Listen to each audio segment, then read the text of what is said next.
Olá, meus queridos alunos, tudo bem com vocês? Espero que vocês estejam bem. Primeiramente, vou me desculpar aqui pelo cenário, tá? Eu tô um pouquinho suado porque aqui tá quente. Hoje amanheceu meio nublado e aí vão haver alguns barulhinhos, tá? Mas relevem isso aí. Bem, vamos lá. O que é que vai acontecer nessa aula de hoje? Nessa aula de hoje a gente vai ter uma experiência com ótica geométrica, tá? Vamos falar um pouquinho dos conceitos iniciais de ótica e como é que a gente enxerga, ok? Então, sem mais delongas, vamos começar. Bem, o que é, na verdade, luz? Gente, luz nada mais é do que um pedaço do espectro eletromagnético, ou seja, existem ondas chamadas eletromagnéticas, são ondas formadas por campos elétricos e magnéticos em 90 graus, né, em fase um em relação ao outro, e existe um certa faixa entre 400 nanômetros e 700 nanômetros, e nessa faixa a gente considera o que é luz visível. É nessa faixa específica de comprimento de onda que a gente consegue, que o nosso olho consegue captar e o nosso cérebro consegue interpretar. Então, o que a gente chama de luz é uma faixa de ondas eletromagnéticas entre 400 e 700 nanômetros, ok? Por muito tempo, civilizações como Grécia Antiga acreditavam que os olhos emitiam raios de luz. Então, assim, existiam civilizações que acreditavam que existia um farol aqui dentro do nosso olho que fazia com que a gente enxergasse. Tem até, vocês podem pesquisar na internet, imagens que tem um pequeno duende, um pequeno monstrinho aqui, que controlava essa luz, tá? Então existem várias teorias sobre como que a gente enxerga. E antigamente se acreditava que era por conta de um farol, de uma luz que a gente emitia nos nossos olhos, tá? Essa ideia, obviamente, que é absurda, porque não tem como a gente provar que existe isso, né? Então, se fosse de noite, a gente conseguiria enxergar tranquilamente, porque nós poderíamos gerar nossa própria luz. Então, a gente poderia enxergar tranquilamente à noite. Fato que isso não acontece, não é verdade? E aí, para a gente não estragar muito o spoiler, para não dar um spoiler logo agora, né? A gente sabe que a gente não enxerga mais assim, a gente sabe que não enxerga assim, né? A gente enxerga por reflexão da luz, né? A luz chega até os nossos olhos e a gente interpreta isso. Nós vamos entender melhor ao decorrer do curso, tá? Essa aqui é só a primeira parte. Na decorrer das outras partes do curso, a gente vai falando melhor, aprofundado sobre isso, tá? E o que vem a ser a ótica? Ótica é a parte da física que estuda os fenômenos da luz, tá? Geométrica, porque a gente vai utilizar a geometria para poder explicar esses fenômenos da luz, tá? Então, todas as teorias que vamos trabalhar aqui são baseadas, na sua grande maioria, em geometria, e nessa geometria a gente explica os fenômenos da luz, ok? Tranquilo aí, né? Então, antes da gente chegar em todos os fenômenos da luz, a gente precisa entender alguns conceitos básicos para a gente poder aplicar esses efeitos da ótica geométrica, tá? Primeiro, o que é um raio de luz? Eu vou ler aqui para vocês e aí vocês acompanham. Ó. São linhas orientadas que representam a direção, o sentido e a propagação da luz, tá? Então são linhas que mostram a projeção da luz, como a luz ela vai andar no meio, tá? Então são vetores que orientam os raios de luz, que mostram como é que esses raios de luz estão se propagando, né? E o que é o feixe de luz? Feixe de luz nada mais é do que o conjunto desses raios de luz, tá? E aí é só pensar o seguinte, a gente tem lobo, que é o indivíduo, e alcateia, que é o conjunto de lobos. A gente tem um raio de luz, que é a unidade, e nós temos o feixe de luz, que é o conjunto dos raios de luz, tá? E entre os feixes de luz existem três feixes básicos. O feixe paralelo, feixes paralelos, ou seja, um embaixo do outro, né? Nós temos um do lado do outro, desculpe. Nós temos o feixe divergente, que parte de um ponto e se espalha por vários lugares, né? Então tem um início, mas se espalha no fim. Já o convergente é o contrário. Ele vem espalhado e se une em um único ponto. Então, divergente é que se espalha, convergente é que se aproxima, tá? E aí nós temos os conceitos mais básicos, que é de corpo luminoso e corpo iluminado. O que é um corpo luminoso? Corpo luminoso é aquele que gera sua própria luz. E a gente chama esse corpo luminoso de fonte primária, tá? Porque é ela que gera a própria luz. O que seria então um corpo iluminado? Corpo iluminado é um corpo que vai refletir a luz de um corpo luminoso. Então, a gente chama esse corpo iluminado de fonte secundária, porque vem a fonte de luz e ele reflete essa fonte de luz. Então, ele não criou primeiramente. Então, ele é secundário. E aí vocês estão vendo a imagem do Sol e da Lua. O Sol é a fonte primária e a Lua é a fonte secundária. Tranquilo, né? Fácil, fácil, fácil. Então vamos adiante. Mais definições de ótica. Fonte puntiforme, o nome já diz, ó, fonte, ou seja, ela gera a própria luz. Puntiforme é que tem forma de ponto, ou seja, ela é tão pequena que a gente não vai considerar o tamanho dela para fazer nenhum cálculo. Então as dimensões dela são desprezíveis para fontes de cálculo. A gente normalmente na ótica do ensino médio, a gente vai trabalhar com fontes puntiformes, porque a gente não quer ter um outro problema de ter que lidar com o tamanho da fonte. Isso envolveria um outro cálculo que a gente não vai considerar aqui, tá? Então, fonte puntiforme é uma fonte onde o tamanho é desprezível, ok? E o que é uma fonte extensa? Fonte extensa, o nome já diz, é porque tem o tamanho dele é considerável na hora de fazer os cálculos, ou seja, ele é grande o suficiente para a gente descartar as dimensões dele, tá? Normalmente a gente vai ter essa percepção de fonte puntiforme e fonte extensa pela distância, né? Então, por exemplo, as estrelas lá no céu à noite, elas são fontes puntiformes, que a gente vê formas de pontos, né? Elas estão tão distantes que a gente só vê pontinhos dessas estrelas, tá? Mas, por exemplo, o Sol não, a gente já vê um formato circular. Então, ele está muito mais próximo da gente, logo a gente tem um tamanho considerável, logo é uma fonte extensa. Se eu tiver uma lâmpada aqui, próximo de mim, seria uma fonte extensa. Agora, uma vela seria uma fonte pontual. Certo? A depender da distância que eu estivesse dessas fontes, iam cada vez ficando mais pontuais, né? E quanto mais próximo estivesse de mim, talvez a própria vela pudesse ser considerada uma fonte extensa, tá? A depender do que eu estou me baseando, a depender do referencial, tá bom? Nos princípios de propagação da luz, nós temos 3 meios, tá? Eu vou ler rapidamente aqui, mas vou explicar os 3 tipos de meios que a luz pode se propagar, né? Então, em meios homogêneos e transparentes, a luz propaga em linha reta. Esse é o princípio básico da propagação retilínea da luz, né? Esse princípio explica fenômenos como a formação de sombras e a visibilidade de objetos sem desvios aparentes. É fundamental para o estudo da ótica geométrica, incluindo reflexão e refração. Então, o princípio retilíneo da luz é um princípio que a gente vai utilizar muito para fazer as contas, para fazer os cálculos e também gerar as imagens de espelhos, né, por exemplo.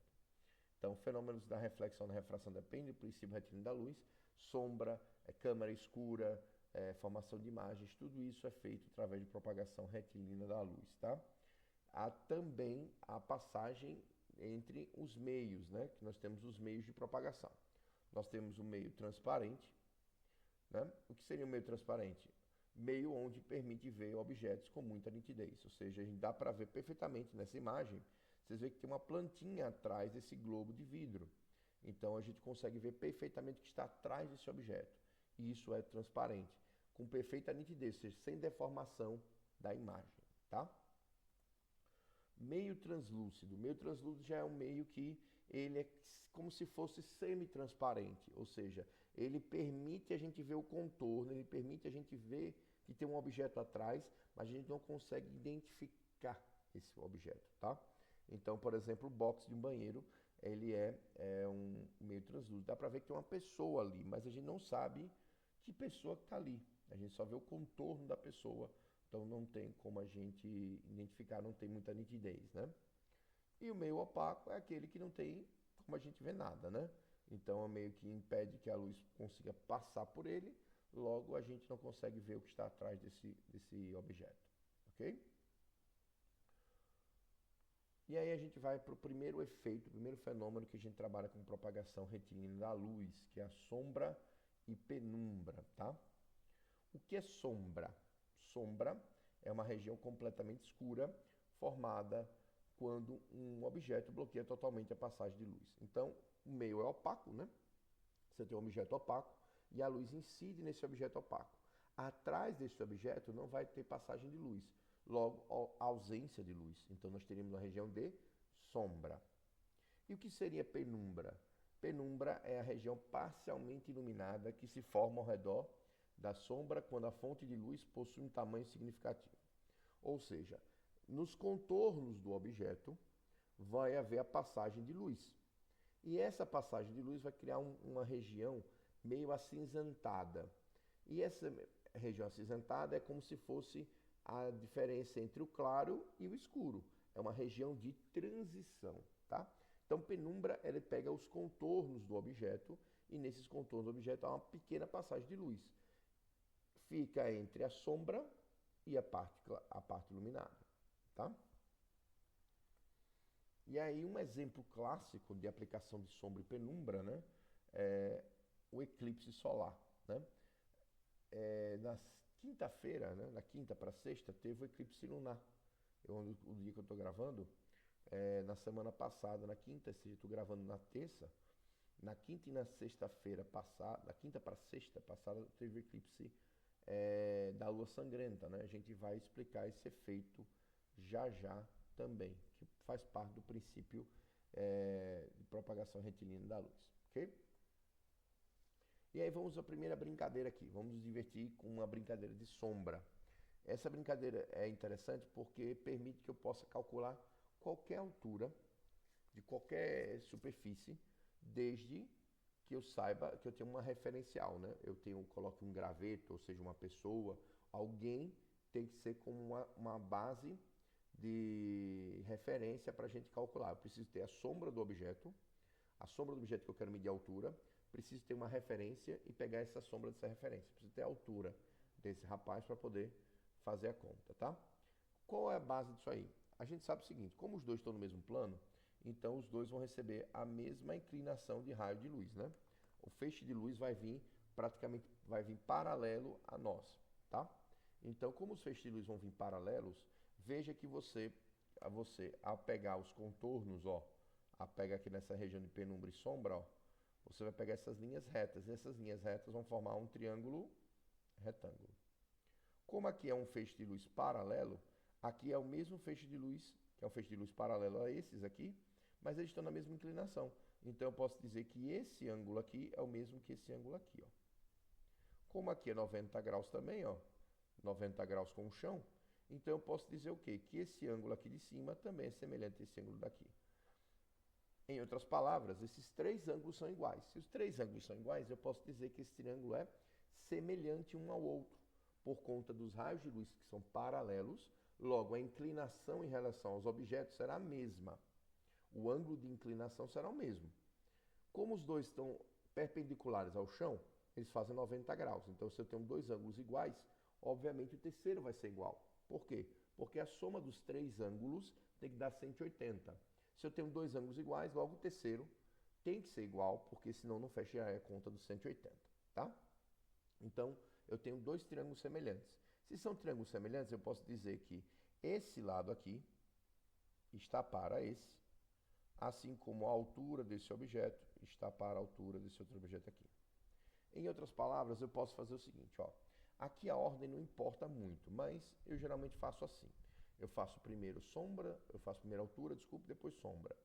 Eu sempre começo do menor para o maior. Então, ó, tudo que for ligado à minha referência, ao meu graveto, à pessoa, ou sei lá, se eu botou uma árvore, uma haste para pegar a altura de um prédio, eu uso as letras minúsculas. O objeto maior, a gente coloca as letras maiúsculas, tá? Então, vamos lá. Se é semelhança de triângulo, eu posso dizer o seguinte, que a altura deste homem está para a altura do prédio, assim como a sombra deste homem está para a sombra do prédio. Então vamos escrever isso, ó. Esse é o princípio da sombra, tá? A altura da minha referência, a altura do menor, está para a altura do maior, assim como a sombra do menor está para a sombra do maior. Ok? Esse é o princípio de sombra e penumbra, tá? E aí permite calcular qualquer altura de qualquer objeto, desde que você tenha um referencial, a altura desse referencial e as sombras, né? Tanto do referencial quanto desse objeto, ok? Então vamos ler o enunciado e vamos responder esse exercício aqui. Então seja o homem, H minúsculo, de 1,80 m e a sombra criada por esse homem de 1,20 m, né? E aqui ele explica, né, que a altura do comprimento da sombra de uma pessoa e esses 6 metros o comprimento da sombra do edifício, como indica no esquema. Utilizando semelhança de triângulos, calcule a altura H do edifício. Então, vamos lá. A altura do homem é 1,80 m. A sombra dele é 1,20 m. Vou botar aqui, ó, 1,20 m. E a sombra do prédio é 6 metros. Qual vai ser a altura desse prédio? H maiúsculo. Aí eu faço meios pelos extremos, né? Meios pelos extremos. Então vai ficar o quê? 1,8 vezes 6. Eu vou tirar esse vezes assim, vou botar em pontinho. Vezes 6, que é igual a 1,2H. Tá? Eu vou me tirar da tela para vocês poderem enxergar melhor. Tá? Pronto. Saí da tela, vamos adiante. O que é que eu vou fazer aqui? Ó? Vou passar esse 1,2 multiplicando, vai vir para cá dividindo, tá? Vindo para cá dividindo, vai ficar o quê? 1,8 vezes 6 sobre 1,2, que é igual a H maiúsculo. Bem, o que me incomoda aqui? O que me incomoda nessa conta é a vírgula. Vou voltar um pouquinho. O que está me incomodando é a vírgula, tá, gente? O que está me incomodando é a vírgula. Então, o que acontece? Eu vou multiplicar e vou dividir. Vou multiplicar e dividir por 10 para tirar essa vírgula. E assim eu consigo fazer a conta mais fácil.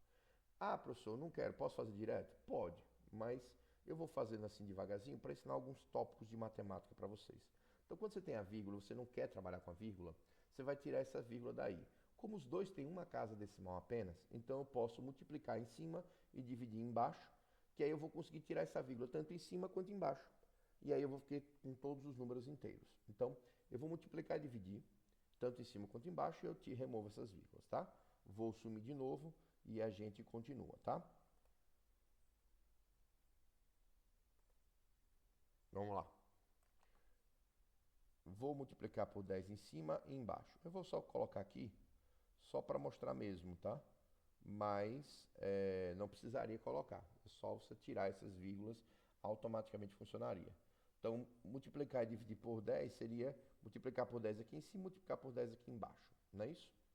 Então, 18 vezes 6 dividido por 12. Agora a coisa ficou mais fácil, porque eu sei que 12 e 6 são da tabuada de 2, né? 2 vezes 6 dá 12, né? Então, se eu dividir 12 por 6, aqui vai dar 2. E 6 por 6 vai dar 1. Então, a altura vai ficar o quê? A altura vai ficar 18 dividido por 2. Aqui ficou fácil, né? 18 por 2. Então, a altura do prédio é 9 metros. Beleza, gente? Tranquilo, né? Bem fácil, bem intuitivo. Beleza? Então, tá aí esse primeiro exemplo e a aplicação da teoria da sombra e da penumbra. Vamos em frente. Eclipses. Bem, eclipses são fenômenos que ocorrem quando você tem uma estrela, um planeta e um satélite artificial, tá? Professor, só a Terra que faz eclipse? Não.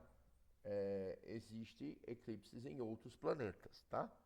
Basta que esse planeta tenha satélites artificiais orbitando em torno desse planeta. Então, eclipse é um efeito que ocorre quando você tem uma lua, né, satélite artificial, um planeta e uma estrela, tá? No nosso caso, no sistema solar, nós temos o eclipse terrestre, que é feito com Sol, Terra e Lua, tá? E aí existem dois tipos de eclipses, o eclipse solar e o eclipse lunar.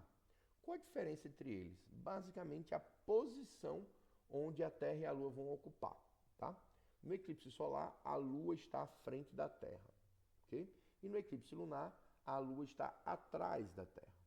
Então, a única diferença é de posicionamento. Outra coisa importante, apesar das imagens que vocês estão vendo aí estão em plano,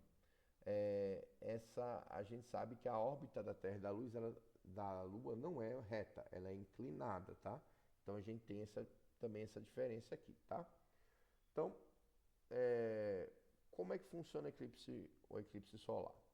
Você tem a Lua na frente da Terra, e aí nessa região onde vai ocorrer o eclipse, você vai ter uma região criada de sombra, que é essa região bem aqui, ó. Vou colocar aqui, vou desenhar em vermelho, que seria essa regiãozinha aqui, ó. Essa região que eu coloquei em vermelho é a região de sombra, porque a luz não vai passar pela Lua, né? Então, vai criar uma região de sombra, tá? Por conta da distância entre a Lua e a Terra, você vai criar um cone, tá? Então, essa sombra é diminuída um pouquinho por conta dessa distância, tá? E aí, ao redor da Lua, você vai criar uma região de penumbra. Pegando os contornos da Lua, né?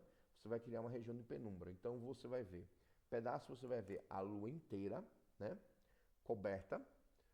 Outros você vai ver somente um pedaço da Lua coberto, que são as regiões de sombra, penumbra, né?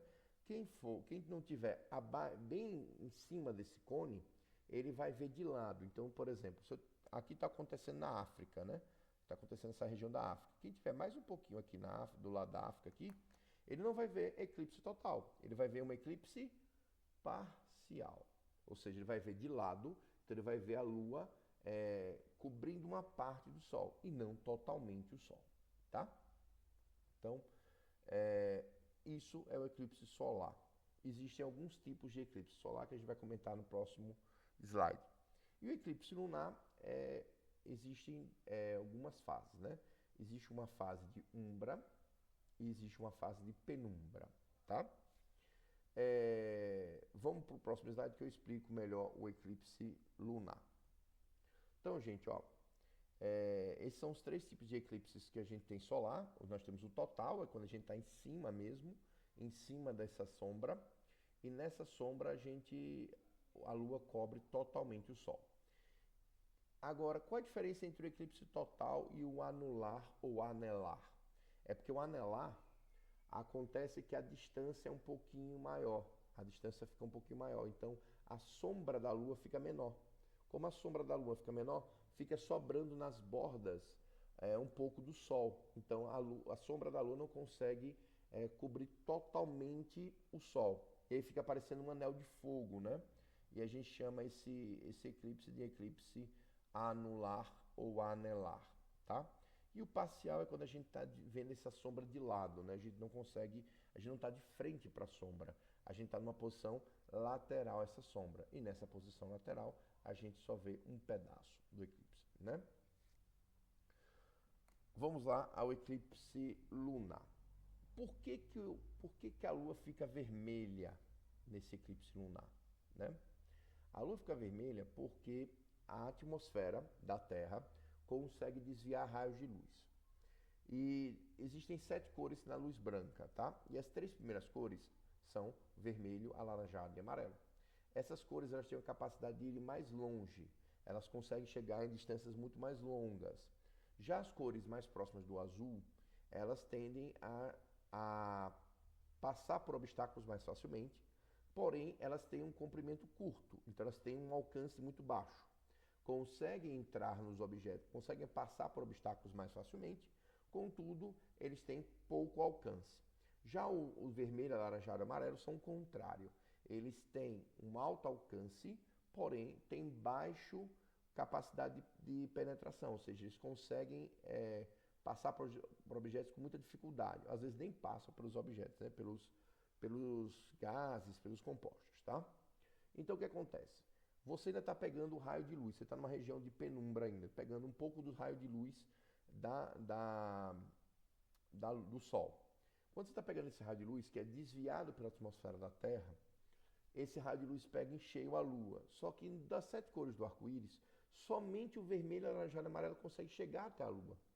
Daí a Lua fica considerada sangrenta. Veja que tem uma região vermelha, uma região alaranjada, ó, vermelho, aqui essa região vermelho, tem essa região alaranjada e tem essa região mais amarela. Então, acaba criando esse gradiente de três cores por conta desse desvio da luz, por conta da atmosfera da Terra, chegando até a Lua. O que seria a Lua penumbral? É quando ela está na região de penumbra, ou seja, não é a região nem da sombra da Terra, nem a região de total luz, tá? Então, é a região onde você tem simplesmente você não tem esses raios chegando até ele, tá? Então, você está naquela região mesmo de contorno, né? Da luz passando. Então, é a região de penumbra. Nessa região de penumbra, a gente vai migrar para a região de sombra. Aí a gente tem esse eclipse, que é o eclipse chegando na sombra da Terra, tá? Aí a Lua, ela some. Ela tem a Lua vai chegar nessa região de sombra. Deixa eu voltar ao slide. Quando ela chega nessa região aqui de sombra, aí nós não vamos ver mais a Lua. Então eu tenho um eclipse lunar que a Lua some da gente, porque a luz está exatamente atrás da sombra da Terra. Na região de umbra que a gente tem essa Lua sangrenta. E na região de penumbra a gente vai ter a transição entre a sombra e a luz, tá? Então, esses são os três tipos de eclipses que nós temos, tá? E a gente, para fechar a ideia, em 1919, o Einstein ajudou a provar a teoria da relatividade, que se tornou um dos eventos do tipo mais famosos do mundo. Então, ele conseguiu provar, com o eclipse solar acontecendo, a teoria diz o seguinte: se a luz não consegue ter um desvio, ela não sofre desvios por conta da curvatura do espaço-tempo, então não daria para ver as estrelas atrás do Sol. E aí foi tiradas as fotos bem no eclipse solar. Por quê? Porque o Sol, por conta da luminosidade, ele acaba atrapalhando a visibilidade das estrelas que a gente tem ao redor, tá? Então, tem que ter um eclipse solar para a gente poder ver as estrelas do céu daquela região. E aí o que acontece? Quando houve o eclipse solar, foi tiradas as fotos. E a gente conseguiu identificar estrelas que estavam atrás do Sol. Mas como é que a gente consegue ver estrelas que estão atrás do Sol se o Sol está na frente? Aí a teoria da curvatura do espaço e tempo, né? A gravitação do Sol, ou seja, a gravidade do Sol, faz com que crie uma pequena curvatura no tecido do espaço-tempo, que faz com que a luz sofra desvios, tá? Isso não foi só em um eclipse, foram vários, até hoje a gente testa, né? Esses eclipses quando a gente tem essa passagem da luz, tá? Inclusive no Brasil, né? O Einstein teve no Brasil, lá, se eu não me engano foi em Mossoró, no Ceará.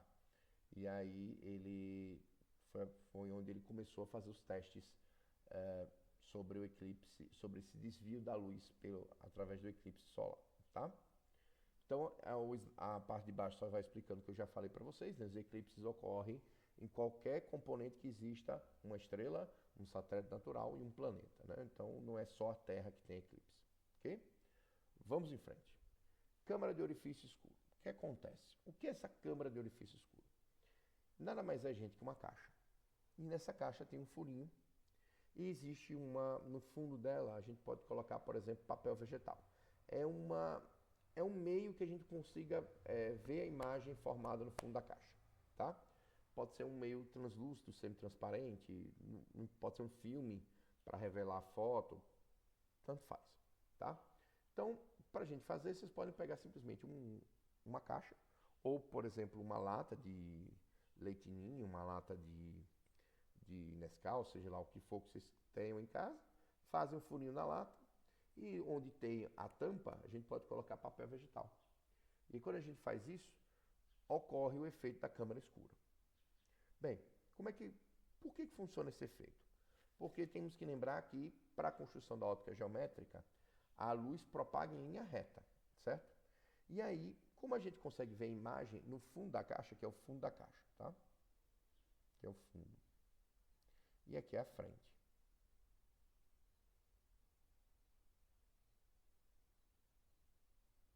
Certo? Bem, vamos supor que tem um raio de luz, porque como a gente consegue ver uma imagem aqui, então como é que eu posso desenhar esse raio de luz? Bem, como a luz viaja em linha reta, tem que construir uma reta que ligue o ponto A, que é a cabeça do objeto, até o orifício. Quando eu faço essa linha reta, o que acontece? Ó, se eu continuar passando essa linha reta, vai chegar aqui embaixo. Se eu pegar os pés do objeto e ligar o orifício, porque a luz vai passar para formar a imagem lá no fundo. Então, se eu fizer uma reta que trace isso aqui, vai formar aqui em cima.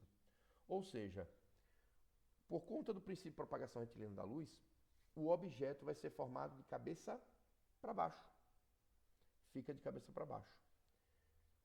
Igual que vocês estão vendo essas imagens aqui, ó. Tá vendo essa imagem, ó? Olha lá os prédios de cabeça para baixo, ó. Ok? E aqui é o desenho mostrando como é que funcionaria esse princípio, ok? Gente, o que é que dá para perceber aqui, ó? Esses triângulos aqui, eles são triângulos isósceles. Esse lado é igual a esse, assim como esse lado aqui é igual a esse. Eu tenho dois lados iguais e um diferente, tá? Triângulos isósceles são dois lados iguais e um diferente, logo ele tem dois ângulos iguais e um ângulo diferente. Os ângulos iguais são os ângulos da base. Então, se é um triângulo isósceles, você dizer que esse ângulo aqui é igual a esse, assim como esse ângulo aqui é igual a esse. Os ângulos da base são iguais, tá? Beleza. Agora temos uma teoria muito comum na geometria, que a gente aprende lá no ensino fundamental, que é o seguinte, ângulos opostos pelo mesmo vértice. O que é um vértice? É um ponto onde você vai criar as aberturas das retas formando os ângulos, tá? Então a base do ângulo é esse pontinho. Nesse pontinho onde tem a ligação das duas retas forma uma abertura. E nessa abertura a gente tem um ângulo, tá? Então o vértice é esse pontinho que vai convergir duas retas para formar o ângulo. Veja que aqui eu tenho um ponto, as duas retas, e aqui eu tenho esse ângulo. Aqui acontece a mesma coisa.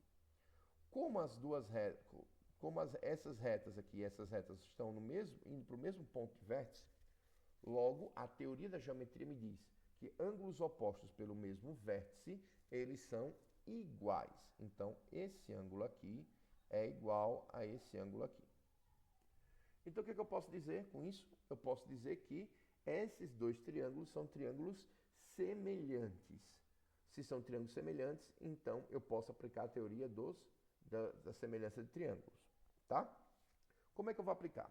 Eu vou aplicar através dessa fórmula aqui, mas eu vou escrever ela de um jeito melhor. Ó, eu posso dizer que a altura desse triângulo, que a gente chama de P, está para a altura desse triângulo aqui, que eu vou chamar de P'. Assim como o tamanho da base desse triângulo está para o tamanho da base desse triângulo aqui. Esse tamanho da base aqui a gente chama de O. O de objeto, tá? E a base contrária, eu vou me tirar aqui para vocês poderem ver as imagens bonitinhas, tudo bonitinho, tá? Então, essa base aqui, a gente chama de I, de imagem. Então, os tamanhos das bases dos triângulos são proporcionais, assim como as alturas também são proporcionais. E a gente chama a altura entre o objeto e o orifício de P.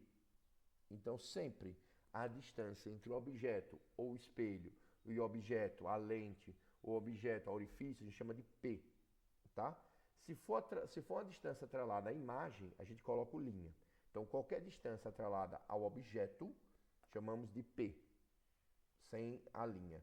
Se for uma distância ligada à imagem, a gente chama sempre de P'. Então, a altura desse triângulo, que é a distância do objeto até o orifício, está para a distância da imagem para o orifício, P'. Perceba que essa altura aqui, P', que é a altura do triângulo aqui, esse triângulo que forma a imagem, é exatamente o comprimento da câmara, ou seja, o tamanho da caixa. Então, esse pelinha é exatamente o tamanho da caixa, ok? E aí eu formo essa equação, que é igualzinha a essa equação aqui, tá? Beleza, gente? Aqui só está dizendo, ó, distância de AB, distância de A', B'. Aqui, ó, distância de AB, ó, distância de A até B, distância de A' até B', certo? Beleza, gente? Tranquilo, câmera escura, né? Então, vamos a um exemplozinho para a gente aplicar rapidinho, ó. Considere um objeto linear de 10 centímetros de altura, tá? Se o objeto tem 10 centímetros de altura, eu vou chamar isso de O, que é o tamanho do objeto, 10 centímetros de altura. Localizado a 25 centímetros da distância de uma câmara escura de orifício. Como é uma distância ligada, vou até voltar aqui. Como é uma distância ligada ao objeto, então eu chamo isso de P. Sempre que eu tenho uma distância ligada ao objeto, chamamos de P. Então aqui eu vou botar aqui é P igual a 25 centímetros, ok? De distância de uma câmara escura de orifício com 20 centímetros de profundidade. A câmara escura tem 20 centímetros de profundidade. Se tem 20 centímetros de profundidade, é exatamente o quê?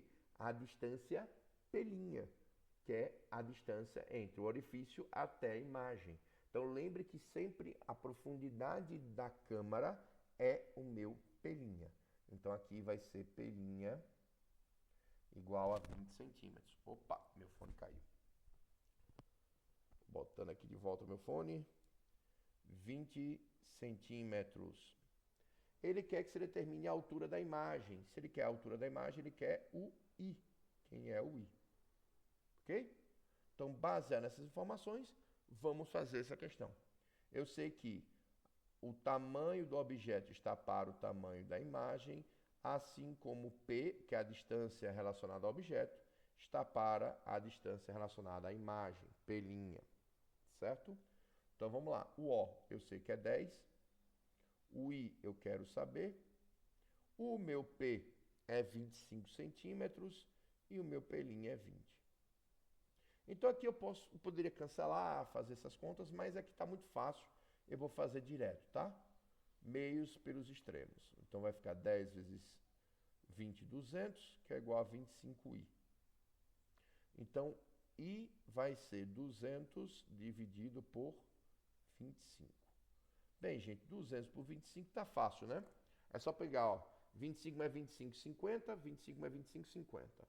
50 mais 50, 100. Ou seja, a cada 4 de 25 eu formo 100. Para chegar a 200, eu preciso de mais 4. Então, 200 dividido por 25 vai dar 8.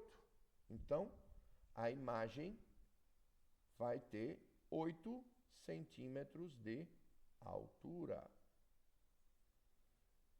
Beleza, gente? Fácil, né? Tranquilo demais. Então, vamos nos encaminhando para o fim, tá? Vamos explicar finalmente como é que a gente consegue enxergar as imagens, tá? Então, vamos lá. Primeiro, a gente tem que saber o que é o conceito de luz policromática e luz monocromática. Bem, cromo significa cor. Poli significa vários. Mono significa um. Então, uma luz policromática é uma luz que tem várias cores. Não necessariamente uma única cor. Todas as cores, tá? Pode ser, por exemplo, eu posso ter uma cor que é uma combinação de duas outras luzes.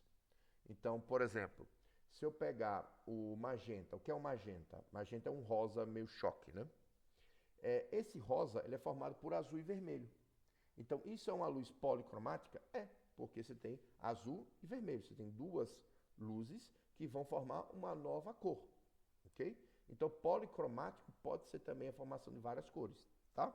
De mais de duas cores formando uma outra cor ou todas as cores, por exemplo, do arco-íris, que forma a luz branca, que é uma luz policromática. O que seria uma luz monocromática? É uma luz que tem uma única cor, tá? Então, tá vendo esse poste aí? Esse poste seria todo amarelo, né? Então, é uma luz monocromática, luz amarela monocromática, e a luz branca que é formada por várias outras cores, tá? Vamos lá. Como é que a gente enxerga? Então, cor de um corpo por reflexão. Então, vamos lá, gente, ó. Eu não vou ler isso aqui, vocês leem em casa. Esse slide foi feito para vocês estudarem e acompanharem a aula, ok?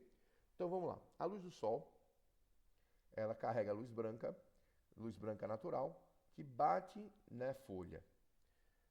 Quando essa luz bate na folha, ela vai absorver algumas cores e apenas algumas ela vai absorver. No caso da clorofila, né, que é a folhinha verde, o que é que vai acontecer? Das cores todas do arco-íris, das 7 cores do arco-íris, a folha vai absorver todas as cores, exceto uma. Qual que ela não vai absorver? Ela não vai absorver o verde. Então, o verde ele vai passar para reflexão. Então, das 7 cores que vão vir da luz branca, a luz do sol, você vai absorver todas as cores, exceto uma, o verde. Esse verde será refletido, que vai chegar no nosso olho. Chegando no nosso olho, a gente vai ver que a folha é verde. Então, por exemplo, se eu pegar aqui esse estojo que é azul, o que é que está acontecendo com o estojo azul? Todas as cores estão batendo aqui, está sendo absorvido todas as cores, menos o azul. O azul está chegando até os nossos olhos. Por que que a gente vê, por exemplo, um capacete vermelho?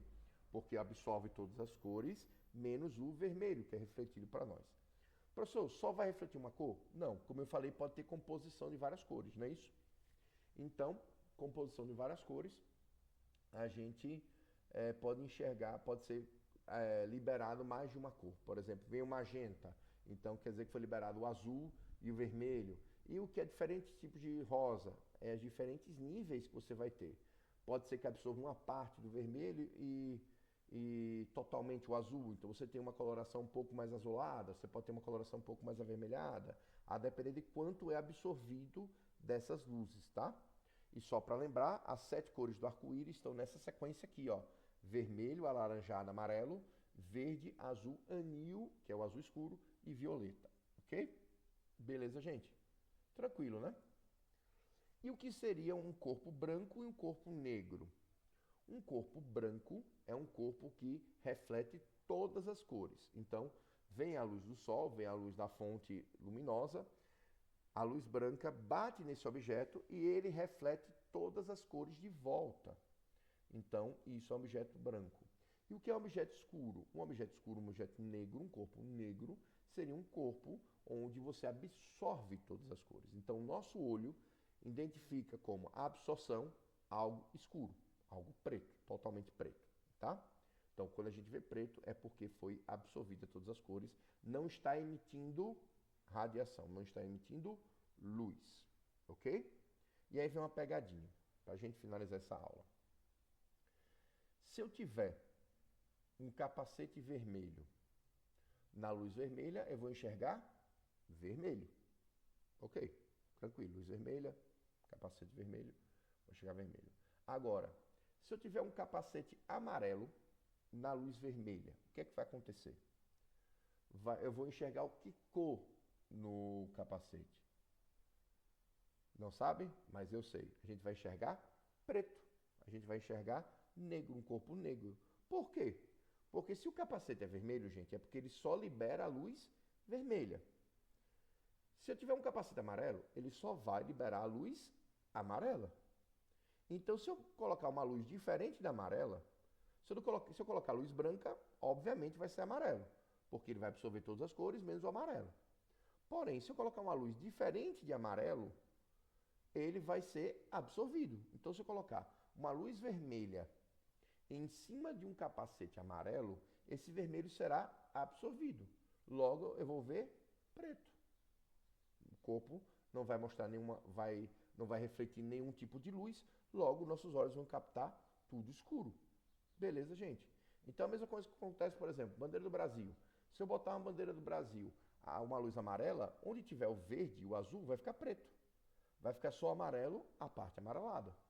Se eu colocar uma luz verde onde está na bandeira verde vai ficar verde, mas a parte amarela e a parte dos lados vão ficar escuros. E o branco, aquela faixinha branca, onde tem uma ordem em progresso, se eu botar a luz verde vai ficar verde, se eu botar a luz amarela vai ficar amarelo, porque lembre-se que o branco reflete todas as cores. Se está vindo amarelo, ele vai refletir essa própria luz que vai vir diretamente o amarelo.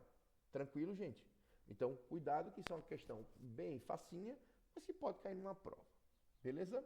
Então, essa aqui é a primeira parte do estudo de ótica. Eu vou gravar as outras partes em sequência e a gente se vê na próxima, tá bom? Um forte abraço e até mais.